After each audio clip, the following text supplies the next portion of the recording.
আসসালামু আলাইকুম। আসার মিনি কিচেনে সকল বন্ধুদের স্বাগত জানিয়ে শুরু করছি।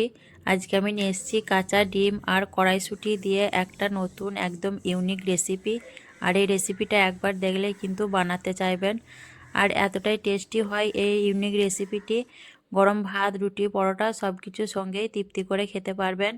আর খুব কম মশলা দিয়ে রান্নাটা করে নিতে পারবেন।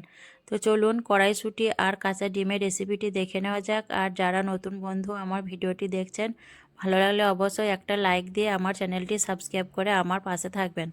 তো ভিডিওটি স্কিপ না করে দেখতে থাকুন কিভাবে আমি রেসিপিটা বানাচ্ছি। এখানে একটা থালার মধ্যে আমি 3টে কাঁচা ডিম ভেঙে নিয়ে নিচ্ছি। আপনারা চাইলে ডিমের পরিমাণটা বাড়িয়ে দিতে পারেন। আমি 3টে ডিম দিয়ে বানাচ্ছি। আর এখানে আমি নিয়েছি 200 গ্রামের মতো কড়াইশুঁটি। কড়াইশুঁটিগুলো আমি খুব ভালো করে ছাড়িয়ে ভালোভাবে ধুয়ে পরিষ্কার করে নিয়েছি। এখন আমি ডিমের মধ্যে কিছু কড়াইশুঁটি দিয়ে দিচ্ছি। সবগুলো এখানে দেব না, অর্ধেকগুলো দেব আর অর্ধেকগুলো আমি রেখে দেব, পরে ব্যবহার করব।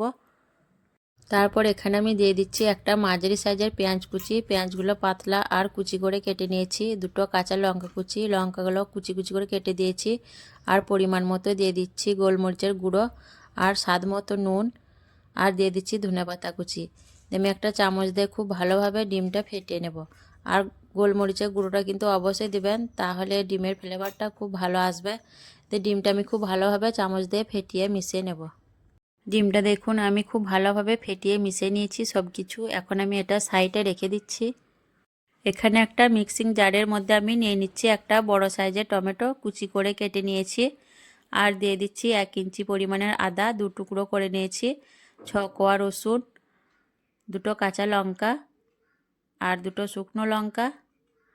আর দিয়ে দিচ্ছি 1 চামচ গোটা ধনে আর 1 চামচ গোটা জিরে। তে অল্প পানি দিয়ে দিচ্ছি। আমি ঢাকনা দিয়ে একটা মিহি পেস্ট বানিয়ে নেব। রান্নার জন্য আমি গ্যাস অন করে একটা কড়াই বসিয়ে দিয়েছি আর দিয়ে দিচ্ছি পরিমাণ মতো সর্ষের তেল। আপনারা চাইলে সাদা তেল দিয়েও রান্নাটা করতে পারেন। এখানে আমি নিয়েছি খুব অল্প পরিমাণে গোটা জিরে, একটা তেজপাতা, 1 টুকরো দারচিনি, 2টো এলাচ, 2-3টে লবঙ্গ আর 6-7টা গোলমরিচ আমি ফোড়নের জন্য দিয়ে দিলাম। ফোড়নটা আমি একটু নেড়ে চেড়ে ভেজে নেব যতক্ষণ অবধি ফোড়ন থেকে একটা সুগন্ধ বেরিয়ে আসছে।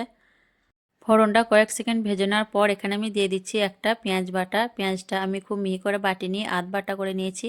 দিয়ে পেঁয়াজটা আমি নেড়ে চেড়ে তেলের সঙ্গে কিছুক্ষণ ভেজে নেব যতক্ষণ অবধি পেঁয়াজের কাঁচা গন্ধটা চলে যাচ্ছে। পেঁয়াজটা দেখুন আমি বেশ কিছুক্ষণ ধরে খুব ভালো করে ভেজে নিয়েছি। এখন এখানে দিয়ে দিচ্ছি খুব অল্প পরিমাণে হলুদের গুঁড়ো, 1/2 চামচ লঙ্কা গুঁড়ো আর পরিমাণ মতো গরম মশলার গুঁড়ো। তো আমি নেড়ে চেড়ে খুব ভালো করে মশলাগুলো কষিয়ে নেব। মশলাটা দেখুন খুব ভালো করে আমি কষিয়ে নিয়েছি। এখন এর মধ্যে দিয়ে দিচ্ছি কড়াইশুঁটিগুলো। আমি নেড়েচেড়ে কড়াইশুঁটিগুলো মশলার সঙ্গে কিছুক্ষণ আমি ভেজে নেব।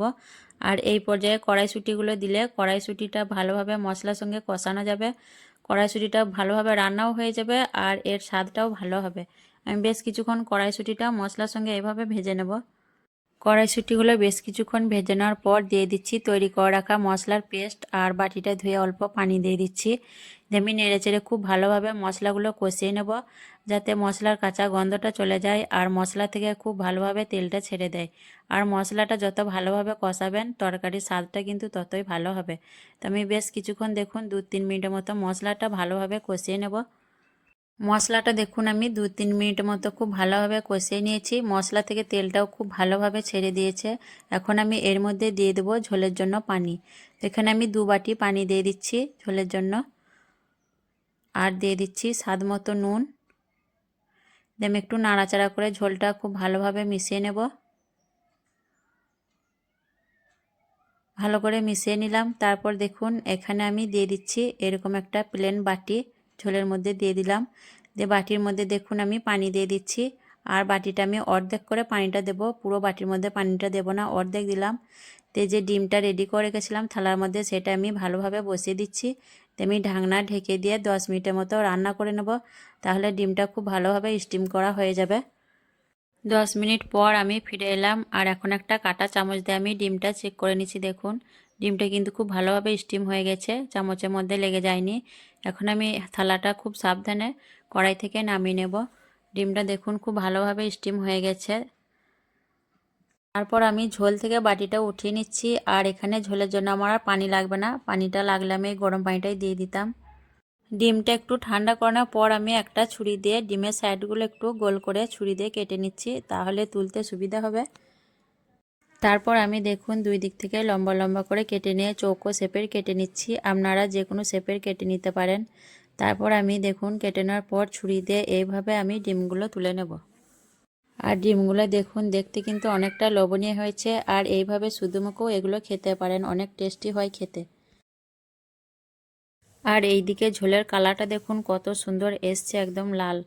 আর আমি একটু নাড়াচাড়া করে নিচ্ছি, আর ঝোলটাও আমার রেডি হয়ে গেছে। এখন আমি একে একে কেটে রাখা ডিমগুলো দিয়ে দিচ্ছি। আর ডিমগুলো দেখুন কতটা লোভনীয় হয়েছে দেখতে, খুব সুন্দর লাগছে দেখতে। তো একে একে আমি সব কেটে রাখা ডিমগুলো এর মধ্যে দিয়ে দিচ্ছি। তারপর আমি দিয়ে দেব ধনেপাতা কুচি। তারপর আমি নেড়েচেড়ে একটু খুব ভালো করে ঝোলের সঙ্গে ডিমগুলো মিশিয়ে নেব।